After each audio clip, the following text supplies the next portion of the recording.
Make sure to get your first free coaching lesson with League Unleashed. We offer a free first lesson. For those of you who are willing to get better, you can come over here, check our website. You can sign up the form to get your free coaching to the button right here, or you can just chat with us if you have any questions before we begin. We hope you enjoy this video, and once again, thank you for watching. Percent win ratio. Hello guys, and welcome to another video with League Unleashed. I'm the Blighted Draw, and today we're going to be looking at this rank 1 Ahri World and Korea, level 48 only, reaching Master Elo, 0 LP, and has a 79.2% win ratio on Ahri and a KDA of almost 6 to 2.4 and 8.4. So definitely this is heavy, but he only dies 2.5 times on average. That's in all of the games that he played. He didn't even play a lot. He just like won 160 and lost 90. Has an overall 64% win ratio. It's really great. And he also plays like Lissandra and Zed, but Ahri is like obviously his main champion. So let's look at what he does and how we can include what he does into our own gameplay and how we can improve. So let's begin.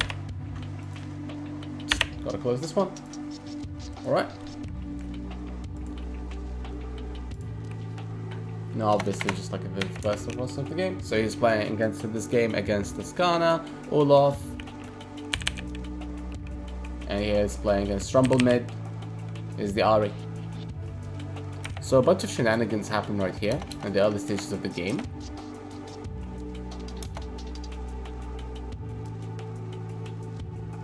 And as you can see, it's really quite interesting. What do they go for in Master Diamond Korea?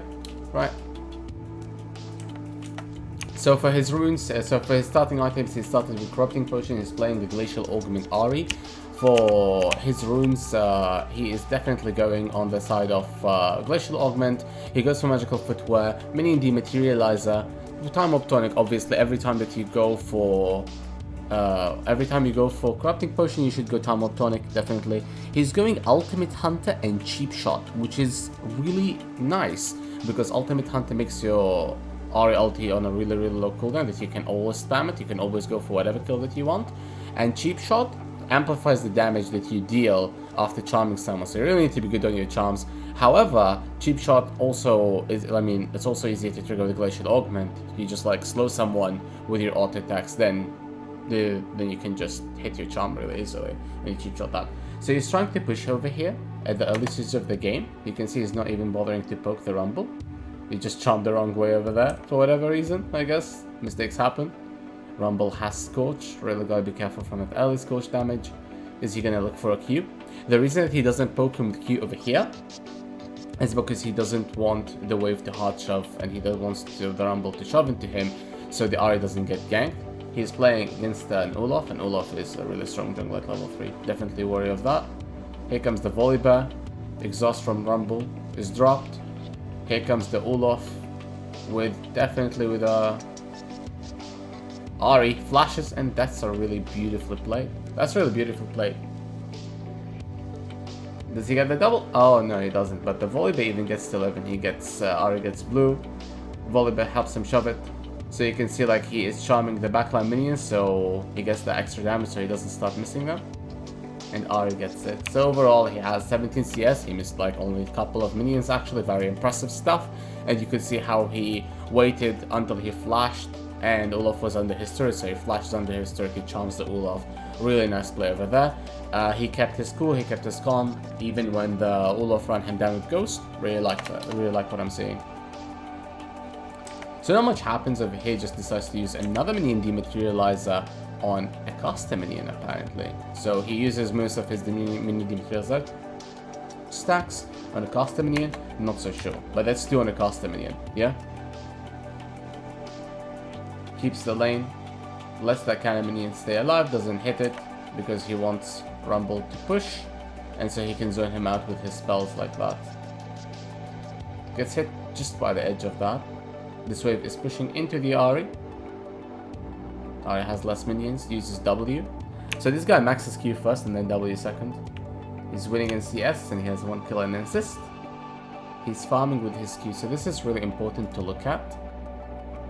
So it's just like, here's the a really nice moment I just want to highlight. So it's only he auto attacks and pokes him with his W.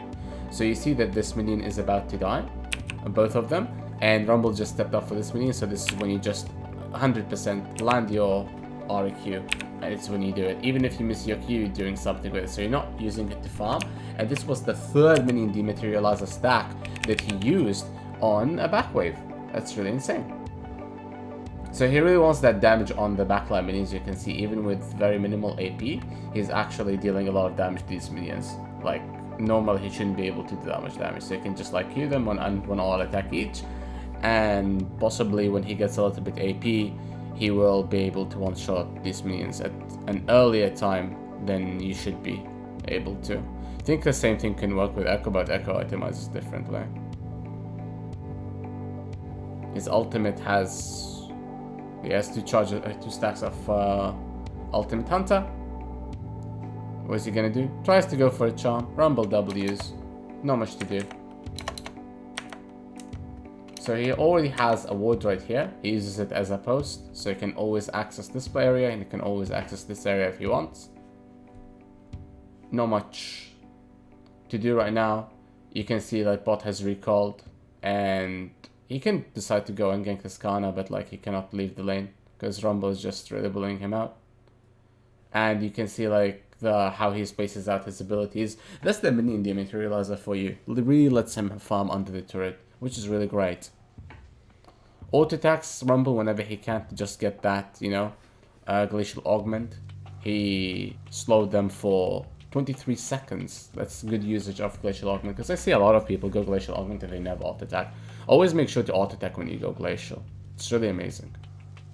You have to use it. So he's looking to set up a freeze right now, maybe. He sets it up the freeze just right. And then, I don't know why he decided to cancel. Maybe he thought the push from Rumble is more than enough. Or he just wanted to make sure that he'll always be available there for Volibear. But he already has lane priority. Not sure what went through his head right there.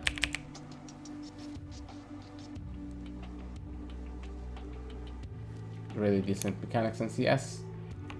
He hasn't missed many minions. So he's going to pressure the Rumble. Rumble mid isn't a pick that you see very often, and it's actually very annoying. And you can see like one of the things that Rumble is constantly doing, he's using his first part of the W to just flat out tank the Ahri spell. And he just, like with the second part, just used the movement speed to get out of the true damage. So he baited the Skana to going for him. He thought that he was going for the charm, and Skana could like ult if Ahri decided to stop for a second and charm. But he didn't do that. He just wanted him off of his Volibear. Always try to save your jungler, boys. Not much goes in here other than some farming for a couple of minutes. So let's see what's happening next into the action. Let's get into the action. Like the only kills that happened are the two on mid lane. Otherwise, like the game is fine. So he decides to like pivot on whatever. Tries to flash behind the Skana, but Skana is just way too fast. Loses his flash for nothing. But his wave was already frozen when he went off. And you can see with very, very little AP, he managed to one-shot an entire wave. Which is, you know, that minion dematerializer is really important apparently. He dealt 127 with cheap shot.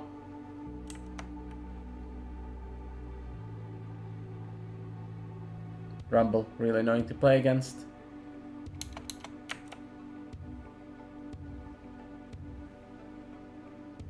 I don't think that he can get anything here other than the plate. And it's not like there's much action happening around the map. He's just basically making sure that Rumble doesn't go anywhere. And he always uses his wave play to do that.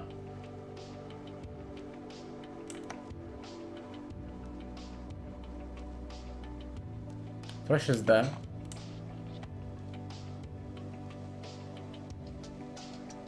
That was a very, very unfortunate trade right there. So he thought that he could get something. And the Jace even was there, but like this damage wasn't enough. And everyone was just massacring each other. So the Rumble dies, Ahri gets an assist, but that's about it.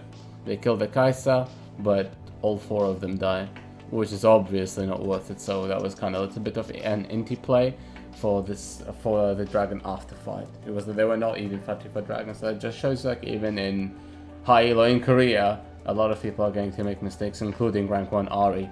Because in my opinion, he shouldn't have went for that. It's just like you shouldn't have even bothered with it, right?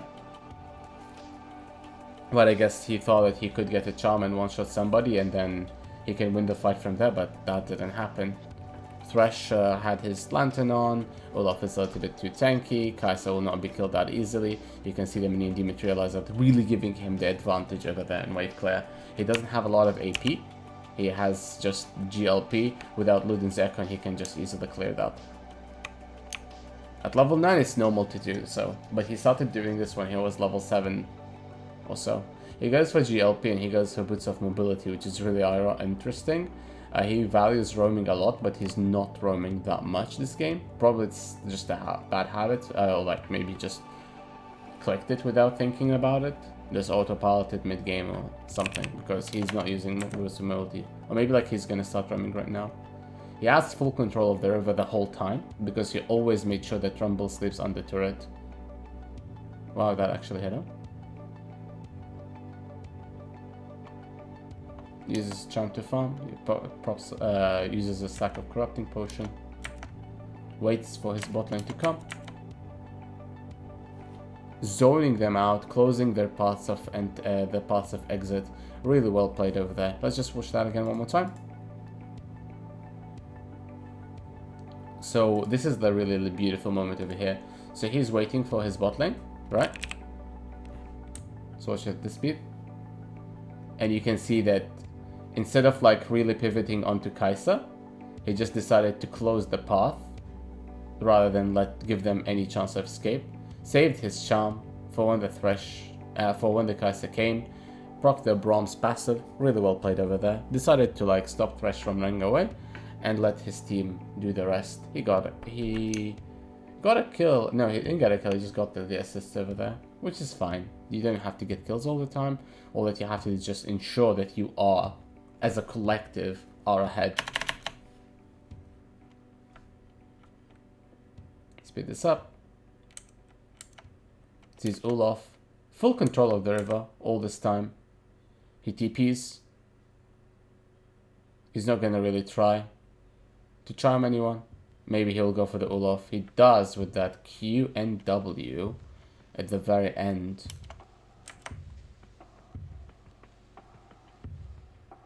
They, obviously, really beautiful stuff over there. They proc the Braum passive, didn't bother with trying to landing skill shot or anything. How are you gonna get out of this one? I'm not sure if he'll be able to get out of here. Oh wow, actually. He keeps his running path straight. And he does it. He doesn't really pivot on anywhere. He just like runs in a straight line. Makes sure that he keeps his distance from Thresh. Speaking of that, he actually lands a really beautiful charm over there. 16 minutes into the game. 115 farm. Most of his time was spent in the river. He was really preventing the Olaf from going anywhere that Olaf wanted. It was so difficult for him to move around that it was just really disgusting to play against this Ahri. Because as a Rumble, he could never get out of the lane, because if he tried to contest Ahri for wave clear, he would just lose or end up dying trying to contest that. And the Olaf really could never get a good gank in bot side, because Ahri was always pushing and he was using this advantage, using whatever priority he had just to cover the river. He put his wards defensively, he didn't bother with a lot of, fancy stuff. He just defended the river and he prevented Olaf from doing whatever he wanted. So he won the 2v1 right there. Oh, that's really unfortunate. I wonder how he actually could auto-attack that. Goes on a side lane. It's game over kind of. It's 6 and 11. 6 to 11. Just a few more kills and it's over. So here's a dragon fight happens. He plays it really nice and slow. He doesn't really commit. Only he commits when he sees this Kana going for him. And he will finish off the Thresh right there. Or at least will try. That's a really another Q that he could. Israel hits it. Nice. So over there he played it really nicely and very, very slowly. He just... let's watch that again. It will be like the last fight, I guess. No, it will be like before the last fight. Just one more, I guess. So over there, we have a really easy fight. I guess we have to like watch it back a little bit. So blue team sets up for the dragon. Ahri charms because she thought there was someone hiding over here because you can't see. And Volibear goes in, and you can see like he's not really committing on a target. Finds a charm. Skarner goes in. Ahri ults away just to make sure that she doesn't get into his way. Ults the Thresh hook, thought it was going to hit her, and he tried to finish off the Thresh with the last one, but it didn't work. Ezreal picks it up, so he really didn't even bother going for a flank. He couldn't go for a flank over there, and diving an entire team comp that's full of champions that will just run you down, or Rumble, or Olaf, Skarner, is just not something that's smart that you should do. And he just decided to use his range, keep his distance, use the movement speed that he gets from his Q, and slowly pace the fight, slowly pace the spells. Let's watch the Baron fight. Probably this is like the end of the game. So his team is setting up for Baron. Let's just look at the vision that they have. They have a ward here, they have something right here just put up. Rumble gets a nice ulti. Ahri is just fighting on this area. She's just not bothering to commit. Volibear lives for a long time. Ahri really goes into the charm brutally at the last minute of the fight. She has no stacks of Spirit Rush, waits for the Q, flashes, finishes him off. Really wonderful right there. Let's look at this again. Really long fight, yes I know, but let's watch it. So Ahri sees them off position, gets the Skarner, slows everybody, AoE, Volibear engages Ahri Spirit Rush, stopping Skarner again, gets exhausted, Kai'Sa ulted, and just stays away. Then when she sees the opportunity again, once all of the spells are gone, she uses it. And you can see like now it's time to clean up. He uses his Q, and then there you go. That's the ace, that's the Baron, and this is the final fight. Just going somewhat, so he was split pushing, he was going to be answered by Rumble. Twin Shadows definitely coming up with the GLP build. And there you go, that's the extra GLP. Argetsa doesn't really want to stay in the Rumble ult way too much. Suppressed. The shutdown. Skarner is useless without his ultimate, especially when Ezreal is this far ahead and he's that behind. And Olaf, you never move, my friend. So, I hope that you're having fun. And then everyone just starts pushing over there, and probably this is the end of the game. So we saw how the rank 1 Ahri played this one. I hope you really enjoyed this video. Don't forget to sign up at League Unleashed for your free lesson. We offer a free session for anyone who's wanting to or interested in joining our premium program. Get coaching, get a feel for it, see if it's for you, get your favorite coach. And I was Hackett Mira, and I'm signing off right now. So peace.